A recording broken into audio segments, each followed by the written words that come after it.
कहते हैं पूत के पाँव पालने में ही दिख जाते हैं। नमस्कार, आप देख रहे हैं थारू समाचार और मैं राजन आपका बहुत बहुत स्वागत करता हूं।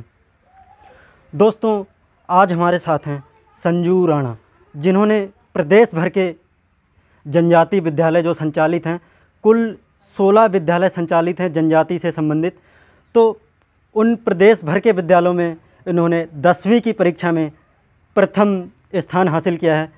इनके लिए हम इनको बहुत बहुत बधाई देते हैं और इनसे हम बात करेंगे। ये हमें बताएंगे कि किस प्रकार से ये पढ़ाई करती थीं, फैमिली, गुरुजनों कितना सपोर्ट रहा इनका, इन सब के बारे में ये हमें बताएं। राजकीय आश्रम पद्धति उच्चतर माध्यमिक बालिका विद्यालय गुलरभोज से पढ़ाई करके आई हूँ। मैं कक्षा 6 से 10 तक की जी। मैं हॉस्टल में ही रही हूँ। वहीं से मेरी कक्षा 6 से 10 तक की पढ़ाई हुई है। वहाँ पे बहुत अनुशासित तरह से रहा जाता है। वहाँ हमारी वार्डन मैम श्रीमती परनीलम राणा थी, वो भी हमारी राणा समाज से हैं। वो थी हमारी वार्डन मैम। उन्हीं के द्वारा हम इतनी ऊंचाई पर पहुँचे हैं, क्योंकि उन्होंने हमें पढ़ने के लिए आगे की ओर कहा कि अगर वो नहीं होती तो, क्योंकि हम यहाँ पे रहते हैं, यहाँ पे मम्मी तो कह दे एक बार कि सो ले, लेकिन वो नहीं कहती थी कि सो लो, पढ़ो ऐसे कहती थी वो। ये हमारे 458 मार्क्स आए, 91.6।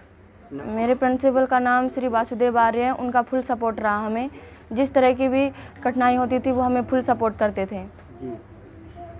मैं IAS बनना चाहती हूँ और लोगों की सेवा करना चाहती हूँ।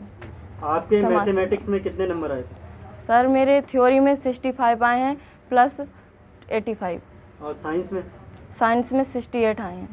हमारा जैसे कि बताया था कि हॉस्टल में ही पढ़ाई हुई है, तो रात को हम 10 बजे सोते थे। 10 बजे तक हम पढ़ाई करते थे और सुबह 4 बजे प्रेयर करके फिर सुबह से पढ़ाई करना चालू कर देते। 10 बजे हम तुरंत सो जाते थे, फिर सुबह उठ के 4 बजे पढ़ाई करते थे, क्योंकि जो रात को याद नहीं होता था वो सुबह जल्दी याद हो जाता था। उसमें ज़्यादा टाइम नहीं लगता था याद होने में। थारू जनजाति के लोग इतने संपन्न परिवार से नहीं होते हैं, तो कुछ अपने बच्चों को नहीं पढ़ा पाते हैं, और कुछ सब नहीं होते संपन्न परिवार से, कुछ ही होते हैं। तो मैं उनको ये देना चाहूँगी संदेश कि वो अगर गरीब परिवार से भी हैं तो पीछे ना हटें। जैसे कि हाँ, जनजाति विद्यालय खुले हुए हैं, उन पे वहाँ पे जाके अपने बच्चों को पढ़ाएं। मैं अंतिम में यह कहना चाहूँगी अपने शब्दों को विराम देते हुए कि मैं जिन्होंने मेरा फुल सपोर्ट किया और अपने टीचरों और अपने फैमिली को बहुत बहुत धन्यवाद देना चाहूँगी। आपने अपनी बच्ची का कितना सपोर्ट किया? अपनी बच्ची का बहुत ज़्यादा जगह जगह जाके सपोर्ट किया है। कितनी पढ़ाई करती थी बच्ची? बच्ची रात दिन पढ़ाई में रहती थी।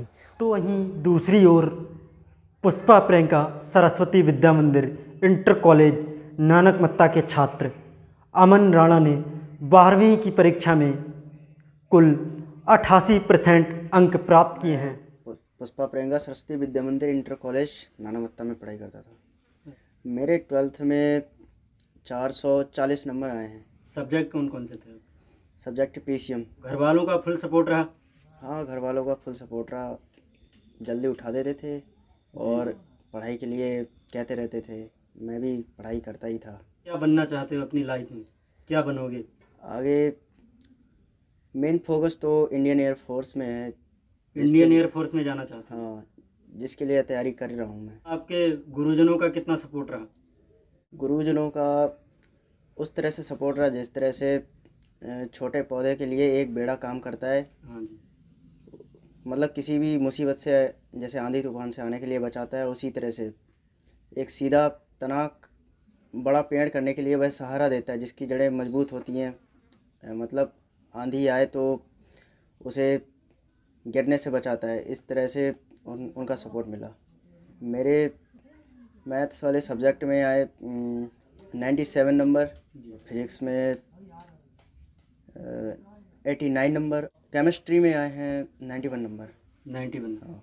चलो, बहुत बहुत बधाई हो हमारी तरफ से आपको थारू समाचार में करीब 6 घंटे का लगभग पढ़ाई करते थे। अच्छा। आपने कितना सपोर्ट किया?